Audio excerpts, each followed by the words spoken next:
ನನ್ನ ಹೆಸರು ಖಲೀಲ್ ಅಂತ ಹೇಳ್ಬಿಟ್ಟು ನಾನು ಚಿಕ್ಕಬಳ್ಳಾಪುರ ಮೈನಾರಿಟಿ ಇವತ್ತು ಬ್ಲ್ಯಾಕ್ ಕಾಂಗ್ರೆಸ್ ಆಗಿ ಕೆಲಸ ಮಾಡ್ತಾಯಿದ್ದೀನಿ. ಇವತ್ತು ಇಲ್ಲಿ ಸೇರಿರೋದು ಏನಂದರೆ, ಮೊನ್ನೆ ಒಂದು ವಿಡಿಯೋ ನೋಡಿದೆ ನಾವು. ಇಲ್ಲಿ ಬಂದು ಜಾವೀದ್ ಅಣ್ಣ ಅಂತ ಹೇಳ್ಬಿಟ್ಟು ನಮ್ಮ ಮೈನಾರಿಟಿ ಬಗ್ಗೆ ಕೆಲವು ಹೇಳಿದ್ದಾರೆ. ಅದಕ್ಕೆ ಉತ್ತರ ತಗೊಳೋದಕ್ಕೆ ಇವತ್ತು ನಾನು ಕೂತಿದ್ದೀನಿ ಇಲ್ಲಿ. ಮೊದಲನೇದಾಗಿ ಇವಾಗೇನು ಮೊನ್ನೆ ಪ್ರೆಸ್ ಮೀಟ್ ಮತ್ತು ನಮ್ಮ ಮೈನಾರಿಟಿ ಬಗ್ಗೆನೇ ಮಾತಾಡ್ತಾಯಿದ್ದೀನಿ. ನಾನು ಕೂಡ ಈ ಮೈನಾರಿಟಿ ಬಗ್ಗೆ ಮಾತಾಡುವಾಗ ಈ ಜಾವೀದ್ ಅಣ್ಣ ಅಂತ ಹೇಳ್ಬಿಟ್ಟು ಇವರು ಕೂಡ ಮೊನ್ನೆ ಹೇಳ್ತಾರೆ, ಅದೊಂದು ಪ್ರೆಸ್ ಮೀಟಲ್ಲಿ ಜಮಾತೆ ಅಲ್ ಇಸ್ಲಾಂ ಎಲೆಕ್ಷನ್ಗೆ ಶಾಸಕರು ಕೈ ಹಾಕಿಲ್ಲ ಅಂತ ಹೇಳ್ತಾರೆ. ನಾನು ಅವ್ರು ಕೇಳೋಕ್ಕೆ ಬಯಸ್ತಾ ಇದ್ದೀನಿ. ಯಾಕಂದರೆ ಅವರೆಲ್ಲ ನಮ್ಮ ಕಮಿಟಿ ಅಧ್ಯಕ್ಷರು ಒಬ್ಬರೇ, ನಾವು ಗೌರವವಾಗಿ ಅವ್ರನ್ನ ಮಾಡಬೇಕಾಗ್ತದೆ. ಅವರು ಕಮಿಟಿ ಎಲೆಕ್ಷನ್ನಲ್ಲಿ ಶಾಸಕರು ಕೈ ಹಾಕಿಲ್ಲ ಅಂತ ಹೇಳ್ತಾರೆ. ಯಾಕೆ ಕೈ ಹಾಕಬೇಕು ಶಾಸಕರು ಅಂತ ನಾವು ಕೇಳ್ತಾ ಇದ್ದೀವಿ. ಯಾಕೆ ಅಂತ ಹೇಳಿದ್ರೆ ಅವರಿಗೆ ಅದು ಕೂಡ ಗೊತ್ತಿಲ್ಲ. ಇದು ಒಂದು ಸಮುದಾಯದ ಎಲೆಕ್ಷನ್ನು. ಈ ಎಲೆಕ್ಷನ್ನಲ್ಲಿ ಇದು ಪಾರ್ಟಿ ಎಲೆಕ್ಷನ್ ಅಲ್ಲ. ಕಾಂಗ್ರೆಸ್ಸು, BJP, JDS ಅಂತ ಬರಲ್ಲ. ನಮ್ಮ ಸಮುದಾಯದ ಎಲೆಕ್ಷನ್ನಿಗೆ ನಮ್ಮ ಶಾಸಕರು ಕೈ ಹಾಕಿಲ್ಲ ಅಂತಾರೆ. ಯಾಕೆ ಕೈ ಹಾಕಿಲ್ಲ ಅಂತ ಹೇಳಿದರೆ, ಇಲ್ಲಿ ಎಲ್ಲ ಪಾರ್ಟಿಗಳು ಸೇರಿದ್ರೆ ಒಂದು ಸಿಂಡಿಕೇಟ್ ಆಗುತ್ತೆ ಸರ್. ಎಲ್ಲ ಪಾರ್ಟಿ ಸೇರಿದ್ರೆ ಒಂದು ಸಿಂಡಿಕೇಟ್ ಆಗುತ್ತೆ. ಅದಕ್ಕೆ ಅವರೇನು ಮಾಡಿದರು ಅಂದರೆ, ಸಾಹೇಬರು ನನಗೆ ನೇರವಾಗಿ ಮಾಹಿತಿ ಕೇಳಿದ್ರು. ಈಗ ನಿಮ್ಮ ಸಮುದಾಯ ಎಲೆಕ್ಷನ್ ಇರ್ತದೆ ಅಲ್ಲಿ ಆಗ್ತಾ ಇದೆಯಲ್ಲ, ಯಾವ ಥರ ಇದು ಅಂತ ಕೇಳಿದ್ರು. ನನಗೆ ಮಾಹಿತಿ ತಗೊಂಡ್ರು.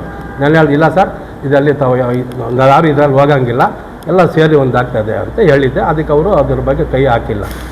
ಇವರು ಹೇಳೋ ಪ್ರಕಾರ ಏನಂದ್ರೆ, ಕೈ ಹಾಕಿಲ್ಲ ಅಂತ ಹೇಳಿದ್ರೆ ಜಾವೀದ್ ಅಣ್ಣ ಅವ್ರಿಗೆ ಕೈ ಹಾಕಿಲ್ಲ ಅಂತ ಹೇಳ್ತಾ ಇರೋದಕ್ಕೆ ಕಾರಣ ಏನು ಅಂತಂದರೆ, ಕೈ ಬಿಸಿ ಮಾಡಿಲ್ಲ ಅಂತ ನಾವು ಅರ್ಥ ಮಾಡ್ಕೊತಾ ಇದ್ದೀವಿ ಸರ್.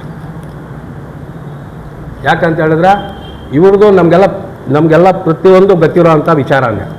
ನಾವು ಮುಂದಿನ ದಿನಗಳಲ್ಲಿ ಇದ್ರ ಬಗ್ಗೆ ಎಲ್ಲ ನಾವು ಮುಂದಿನ ದಿನ ಹೇಳ್ತೀವಿ. ಬಟ್ ಆದರೆ ಇವತ್ತು ಅವ್ರು ಮೊನ್ನೆ ಹೇಳಿರೋ ಪ್ರಕಾರ ಅದಕ್ಕೆ ಮಾತ್ರ ಉತ್ತರ ಕೊಡ್ತಾ ಇದ್ದೀವಿ. ಎರಡನೇದು ಏನಂತ ಹೇಳಿದ್ರೆ, 6 ತಿಂಗಳಿಂದ ನಾನು 6 ತಿಂಗಳಿಂದ ಸಾಹೇಬರಿಗೆ ಫೋನ್ ಮಾಡ್ತಾ ಇದ್ದೀನಿ ಅಂತ. 3.5 ವರ್ಷ ಆಗಿದೆ ಅಂತ ತಾವೇ ಹೇಳ್ತಾ ಇದ್ದೀರಿ. ಮೊನ್ನೆ ಕೂತ್ಕೊಂಡು ಮೀಡಿಯಾದಲ್ಲಿ 3 ವರ್ಷ ಏನು ಮನೆಯಲ್ಲಿ ಮಲ್ಕೊಂಡಿದ್ರಾ ನೀವು? ಇದಕ್ಕೆ ನಮಗೆ ಉತ್ತರ ಕೊಡಬೇಕು. ಎರಡನೇದು, ಮೈನಾರಿಟೀಸ್ಗೆ ಏನು ಮಾಡಿದ್ದಾರೆ ಅಂತ ಕೇಳ್ತಾ ಇದ್ದಾರೆ. ನಮ್ಮ ಶಾಸಕರು ಪ್ರತಿಯೊಂದು ಸಮುದಾಯಕ್ಕೂ ಏನೇನು ಅವರವ್ರ ಸಮುದಾಯಕ್ಕೆ ಏನೋ ಬೇಡಿಕೆಗಳಿತ್ತು ಅದು ಒಂದೊಂದೇ ಪೂರೈಸ್ಕೊಂಡು ಬರ್ತಾ ಇದ್ದಾರೆ. ಈಗ ಮುಂದಿನ ದಿನಗಳಲ್ಲಿ ನಮ್ಗೆ ಏನು ಆಶ್ವಾಸನೆ ಕೊಟ್ಟಿದ್ರು, ಈ ಈದ್ಗಾಗೆ ಸ್ಮಶಾನಕ್ಕೆ ಜಾಗ ಕೊಡ್ತೀವಿ ಅಂತ, ಅದು ಅವ್ರು ಕೊಡ್ತಾರಂತ ವಿಶ್ವಾಸ ನಮಗೂ ಇದೆ. ಇವತ್ತಲ್ಲ ನಾಳೆ ಅದನ್ನು ನಮ್ಮ ಕೊಡ್ತಾರ ಅಂತ ನಮ್ಗೆ ಅದೊಂದು ಭರವಸೆ ಇದೆ. ಆಮೇಲೆ ಸರ್, ಇನ್ನೂ ಇವರು ನಾನು ವೈಯಕ್ತಿಕವಾಗಿ ನಾನು ಕೇಳ್ತಾ ಇದ್ದೀನಿ, ಜಾವೀದ್ ಅಣ್ಣಗೆ ಕೇಳ್ತಾ ಇದ್ದೀನಿ. ಯಾಕಂತ ಹೇಳಿದ್ರೆ, ಅವರು ಯಾವತ್ತೂ ನಮ್ಮ ಮೈನಾರಿಟೀಸ್ಗೆ ಅವ್ರ ಕಾಂಟ್ರಿಬ್ಯೂಷನ್ ಏನು ಅಂತಲೇ ನಮಗೆ ಗೊತ್ತಿಲ್ಲ. ಯಾರಿಗೆ ಏನು ಮಾಡಿದ್ದಾರೆ ಅಂತಲೂ ಗೊತ್ತಿಲ್ಲ ಇವಾಗವರೆಗೂ. ನೀವು ಆ ಥರ ಮೈನಾರಿಟೀಸ್ ಬಗ್ಗೆ ಅಷ್ಟು ಕಾಳಜಿ ವಹಿಸ್ಕೊಂಡು ಮಾತಾಡ್ತಾ ಇದ್ದೀರಲ್ಲ. ಇದೇ ಕೆರೆಯಲ್ಲಿ ಎಲ್ಲ ಸಮುದಾಯಕ್ಕೂ ಸರ್ಕಾರ ಜಾಗ ಕೊಟ್ಟಿತ್ತು, ಎಲ್ಲ ಸಮುದಾಯಕ್ಕೂ ಕಟ್ಟಿದ್ದಾರೆ. ನಮಗೂ ಕೂಡ ಮೈನಾರಿಟೀಸ್ಗೂ ಕೂಡ 20 ಕುಂಟೆಯನ್ನು ಬಂದಿತ್ತು. ಅದನ್ನು ಕೂಡ ನೀವು ಉಳಿಸ್ಕೊಳ್ಳೋಕ್ಕೆ ನಿಮ್ಮ ಕೈಯಲ್ಲಿ ಆಗಲಿಲ್ಲ. ಅದನ್ನು ಕೂಡ ಉಳಿಸ್ಕೊಳ್ಳೋಕ್ಕೆ ಆಗಿಲ್ಲ ಸರ್. ಇವತ್ತು ಇಲ್ಲ ಅಲ್ಲಿ ಜಾಗ. ಅವತ್ತು ಕೊಟ್ಟಿದ್ರು, 20 ಕುಂಟೆ ಕೊಟ್ಟಿದ್ರು. ಏನಾಯಿತು ಅಂತ ಗೊತ್ತಿಲ್ಲ. ಮತ್ತು ಈತ ಹೆಂಗೆ ಅಂತ ಹೇಳಿದ್ರೆ, ನಮ್ಮ ಜಾವೀದ್ ಅಣ್ಣ ಅವರು ಎಲೆಕ್ಷನ್ ಬಂದಾಗ ನಮ್ಮ ಕಮ್ಯುನಿಟಿ ಮುಖಂಡರು ಅಂತ ಹೇಳ್ಕೊಂಬರೋದು ಅವ್ರ ಮೊದಲಿಂದನೂ ಚಾಳಿನೇ. ಅದೇನು ಹೊಸದೇನಿಲ್ಲ ನನಗೆ. ಆಮೇಲೆ ಸರ್ ನೋಡಿ, ಅವರು ಒಂದು ಕಮಿಟಿ ಎಲೆಕ್ಷನ್ ಆಗಿದೆ ಮೊನ್ನೆ ಆಗಿದೆ. ಅದರಲ್ಲಿ ಅಧ್ಯಕ್ಷರು ಬೇರೆ.